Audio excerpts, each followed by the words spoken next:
Saya Novita Yuliatin dari kelas 11 IPS 2 absen 1. Saya Belgis Dayuni dari IPS 2 absen 5. Saya Surya Agung Heruwijaya dari kelas IPS 2 absen 34. Saya Muhammad Rifki IPS 2 absen 20. Kami dari kelompok 1 akan mempresentasikan hasil dari Pada setiap tanggal 10 Zulhijjah juga dikenal dengan sebutan Hari Raya Idul Adha, di mana kaum muslimin yang sedang menunaikan haji yaitu wukuf di Arafah. Mereka semua memakai pakaian serba putih dan tidak berjahit, yang disebut pakaian imrah, melambangkan persamaan akidah dan pandangan hidup, mempunyai tatanan nilai yaitu nilai persamaan dalam segala segi bidang kehidupan. Tidak dapat dibedakan antara mereka semuanya. Mereka sederajat, sama-sama mendekatkan diri kepada Allah Subhanahu wa taala. Perkasa sambil bersama-sama membaca kalimat tasbih. Di samping Idul Adha dinamakan Hari Raya Haji, juga dinamakan Idul Kurban, karena pada hari itu Allah memberikan kesempatan kepada kita untuk lebih mendekatkan diri kepadanya. Bagi umat muslim yang belum mampu mengerjakan perjalanan haji, maka ia diberi kesempatan untuk berkorban, yaitu dengan menyembelih hewan kurban sebagai simbol ketakwaan dan kecintaan kita kepada Allah. Jika kita menengok sisi historis dari perayaan Idul Adha ini, maka pikiran kita akan teringat kisah teranda Nabi Ibrahim, yaitu ketika beliau diperintahkan oleh Allah Subhanahu wa taala untuk menempatkan istrinya Hajah bersama Nabi Ismail putranya yang saat itu masih menyusu. Mereka ditempatkan di suatu lembah yang tandus, gersah, tidak tumbuh sebatang pohon.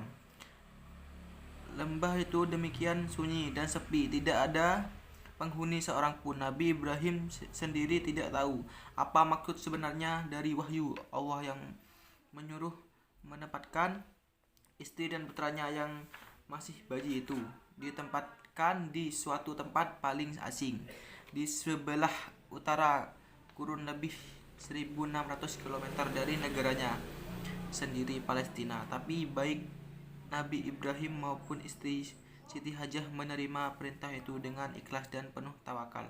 Karena pentingnya peristiwa tersebut, Allah mengabdikannya dalam Al-Quran. Surat Ibrahim ayat 37. Seperti yang diceritakan oleh Ibnu Abbas bahwa tak kala Siti Hajah kehabisan air minum hingga tidak bisa menyusui Nabi Ismail, beliau mencari air kian kemarin sambil lari-lari kecil, sa'i antara bukit Sofa dan Marwah sebanyak 7 kali. Tiba-tiba Allah memutuskan malaikat Jibril membuat mata air Zam-Zam. Siti Hajah dan Nabi Ismail memperoleh sumber kehidupan. Yang dulunya gersang itu mempunyai persediaan air yang melimpah-limpah. Datanglah manusia dari berbagai pelosok, terutama para pedagang, ke tempat Siti Hajar dan Nabi Ismail untuk membeli air.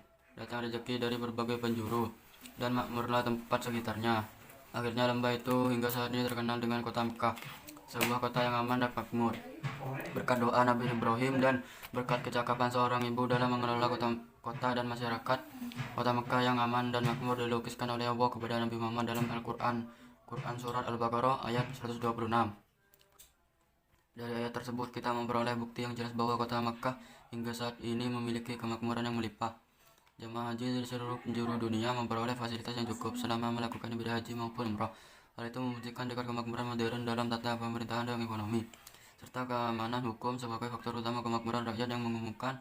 Yang semua itu menjadi dalil bahwa doa Nabi Ibrahim dikabulkan Allah Subhanahu wa taala. Semua kemakmuran tidak hanya dinikmati oleh orang Islam saja, orang yang tidak beragama Islam pun ikut menikmati. Allah Subhanahu wa taala berfirman, Quran Surat Al-Baqarah ayat 126, Idul Adha dinamai juga Idul Nar, artinya hari raya penyembelihan. Hal ini untuk memperingati ujian yang berat yang menimpa Nabi Ibrahim akibat kesabaran dan ketabahan Nabi Ibrahim dalam menghadapi berbagai ujian dan cobaan. Allah memberinya sebuah anugerah, sebuah kehormatan, Khalilullah, kekasih Allah. Setelah gelar Al-Khalil disandangnya. Malaikat bertanya kepada Allah, "Ya Tuhanku, mengapa engkau menjadikan Ibrahim sebagai kekasihmu, padahal ia disibukkan oleh urusan kekayaan dan keluarganya?" Allah berfirman, "Jangan menilai hambaku Ibrahim ini dengan ukuran lahiriah. Tengoklah isi hatinya dan amal baktinya." Sebagai realisasi dari firman-Nya ini, Allah Subhanahu wa taala mengizinkan pada malaikat menguji keimanan serta ketakwaan Nabi Ibrahim. Ternyata kekayaan dan keluarganya dan tidak membuat lalai dalam taatnya kepada Allah.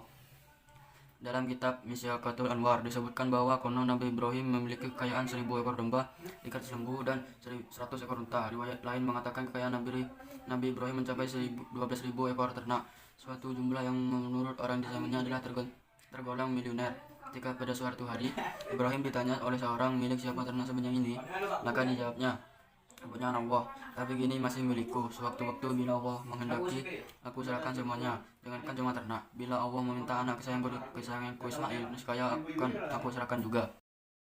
Ibnu Katsir dalam tafsir Al-Quranul Azim mengatakan bahwa pernyataan Nabi Ibrahim yang akan mengorbankan anaknya jika dikehendaki Allah itulah yang kemudian dijadikan bahan ujian, yaitu Allah menguji iman dan takwa Nabi Ibrahim melalui mimpinya yang hak agar ia mengorbankan putranya yang kala itu masih berusia 7 tahun. Anak yang elok rupawan sehat lagi cekatan ini supaya dikorbankan dan disembelih dengan menggunakan tangannya sendiri. Sungguh sangat mengerikan. Peristiwa spektakuler itu dinyatakan dalam Al-Quran surat As-Saffat ayat 102. Ketika keduanya siap untuk melaksanakan perintah Allah, datanglah setan sambil berkata, "Ibrahim, kamu orang tua macam apa?" kata orang nanti. "Anak saja disembelih." "Apa kata orang nanti? Apa tidak malu? Tega sekali, anak satu-satunya disembelih." Coba lihat, anaknya lincah seperti itu, anaknya pintar lagi, enak dipandang, anaknya patuh seperti itu, kok dipotong? Tidak punya lagi nanti setelah itu, tidak punya lagi yang seperti itu. Belum tentu nanti ada lagi yang seperti dia. Nabi Ibrahim sudah mempunyai tekad. Ia mengambil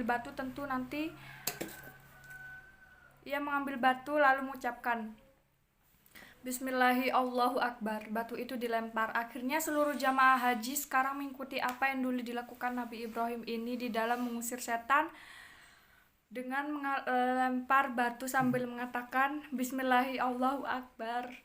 Dan hal ini kemudian menjadi salah satu rangkaian ibadah haji, yakni melempar jumrah. Ketika sang ayah belum juga mengayunkan pisau di leher putranya, Ismail mengira ayahnya ragu. Seraya ia melepaskan tali pengikat tali dan tangannya agar tidak muncul suatu kesan atau image dalam sejarah bahwa sang anak menurut untuk dibaringkan karena dipaksa. Ia meminta ayahnya mengayunkan pisau sambil berpaling supaya tidak melihat wajahnya. Nabi Ibrahim memantapkan niatnya. Nabi Ismail pasrah bulat-bulat seperti ayahnya yang telah tawakal. Sedetik setelah pisau nyaris digerakkan, tiba-tiba Allah berseru dengan firman-Nya, menyuruh menghentikan perbuatannya, tidak usah diteruskan pengorbanan terhadap anaknya. Allah telah meridloi kedua ayah dan anak memasrahkan tawakal mereka. Sebagai imbalan keikhlasan mereka, Allah mencukupkan dengan penyembelihan seekor kambing sebagai korban, sebagaimana diterangkan dalam Al-Quran surat As-Saffat ayat 107-110. Menyaksikan tragedi penyembelihan yang tidak ada bandingannya dalam sejarah umat manusia itu, malaikat Jibril kagum, seraya terlontar darinya suatu ungkapan, "Allahu Akbar, Allahu Akbar, Allahu Akbar." Nabi Ibrahim menjawab, "La ilaha illallah, Wallahu Akbar." Yang kemudian disambung oleh Nabi Ismail, "Allahu Akbar, walillahil hamdu." Pengorbanan Nabi Ibrahim alaihissalam yang paling besar dalam sejarah umat-umat manusia itu membuat Ibrahim menjadi seorang nabi dan rasul yang besar dan mempunyai arti besar. Peristiwa yang dialami Nabi Ibrahim bersama Nabi Ismail di atas bagi kita harus dimaknai sebagai pesan simbolik agama yang mengandung pembelajaran paling tidak pada 3 hal. Pertama, ketakwaan. Pengertian takwa terkait dengan ketaatan seorang hamba pada Sang Khalik dalam menjalankan perintah dan menjauhi larangannya. Koridor agama Islam mengemas kehidupan secara harmoni seperti halnya kehidupan dunia akhirat. Bahwa meraih kehidupan baik hasanah di akhirat kelak perlu melalui kehidupan di dunia yang merupakan ladang untuk memperbanyak kebajikan dan memohon ridhonya agar tercapai kehidupan dunia dan akhirat yang hasanah. Sehingga kehidupan di dunia tidak terpisah dari upaya meraih kehidupan hasanah di akhirat nanti. Tingkat ketakwaan seseorang dengan demikian dapat diukur dari kepedulian terhadap sesamanya. Contoh, seorang wakil rakyat yang memiliki tingkat ketakwaan yang tinggi tentu tidak akan memanfaatkan wewenang yang dimiliki untuk memperkaya dirinya sendiri. Bahkan orang seperti ini akan merasa malu jika kehidupannya lebih mewah daripada rakyat yang diwakilinya. Kesiapsediaan Ibrahim untuk menyembelih anak kesayangannya atas perintah Allah menandakan tingginya tingkat ketakwaan Nabi Ibrahim sehingga tidak terjumus dalam kehidupan hedonis sesaat yang sesat. Lalu dengan kuasa Allah ternyata yang disembelih bukan Ismail melainkan domba. Peristiwa ini pun mencerminkan Islam sangat menghargai nyawa dan kehidupan manusia. Islam menjunjung tinggi peradaban manusia. Kedua, hubungan antar manusia. Ibadah umat Islam yang diperintahkan Tuhan senantiasa mengandung dua aspek dan tak terpisahkan, yakni kaitannya dengan hubungan kepada Allah, hablu minallah, dan hubungan dengan sesama manusia atau hablu minannas. Ajaran Islam sangat memperhatikan solidaritas sosial dan mengejawantahkan sikap kepekaan sosialnya melalui media ritual tersebut. Saat kita berpuasa tentu merasakan bagaimana susahnya hidup seorang duafa yang memenuhi kebutuhan pasangannya sehari-hari saja sulit. Lalu dengan menyembelih hewan kurban dan membagikan kepada kaum yang tak berpunya, itu merupakan salah satu bentuk kepedulian sosial seorang muslim kepada sesama yang tidak mampu. Kehidupan saling tolong-menolong dan gotong royong dalam kebaikan merupakan ciri khas ajaran Islam. Hikmah yang dapat dipetik dalam konteks ini adalah seorang muslim diingatkan untuk siap sedia berkorban demi kebahagiaan orang lain, khususnya mereka yang kurang beruntung. Waspada atas godaan dunia agar tidak terlibat perilaku tidak terpuji seperti keserakahan, mementingkan diri sendiri, dan kelalaian dalam beribadah kepada Sang Pencipta. Ketiga, peningkatan kualitas diri. Hikmah ketiga dari ritual keagamaan ini adalah memperkukuh empati, kesadaran diri, pengendalian, dan pengelolaan diri yang merupakan cikal bakal akhlak terpuji seorang muslim. Akhlak terpuji dicontohkan Nabi seperti membantu sesama manusia dalam kebaikan, kebajikan, memuliakan tamu, mementingkan orang lain, dan senantiasa sigap dalam menjalankan segala perintah agama dan menjauhi hal-hal yang dilarang. Dalam Al-Quran disebut bahwa Nabi Muhammad memiliki akhlak yang agung. Quran Surah Al-Quran Al-Kalam ayat 4. Dalam Islam, kedudukan akhlak sangat penting, merupakan buah dari pohon Islam berakarkan akidah dan berdaun syariah. Segala aktivitas manusia tidak terlepas dari sikap yang melahirkan perbuatan dan tingkah laku manusia. Sebaliknya, akhlak tercela dipastikan berasal dari orang yang bermasalah dalam keimanan, merupakan manifestasi dari sifat-sifat syaitan dan iblis. Dari sejarahnya itu, maka lahirlah kota Mekah dan Ka'bah sebagai kiblat umat muslim seluruh dunia dengan air zam-zam yang tidak pernah kering sejak ribuan tahun yang silam, sekalipun tiap harinya dikuras berjuta liter. Sebagai tonggak jasa seorang wanita yang paling sabar dan tabah, yaitu Siti Hajar dan putranya Nabi Ismail. Hikmah yang dapat diambil dari pelaksanaan sholat Idul Adha bahwa hakikat manusia adalah sama, yang membedakan hanyalah takwanya. Dan bagi yang menunaikan ibadah haji pada waktu wukuf di Arafah, memberikan gambaran bahwa kelak manusia akan dikumpulkan pada masyarakat untuk dimintai pertanggungjawaban. Sekian dari kami. Wassalamualaikum warahmatullahi wabarakatuh.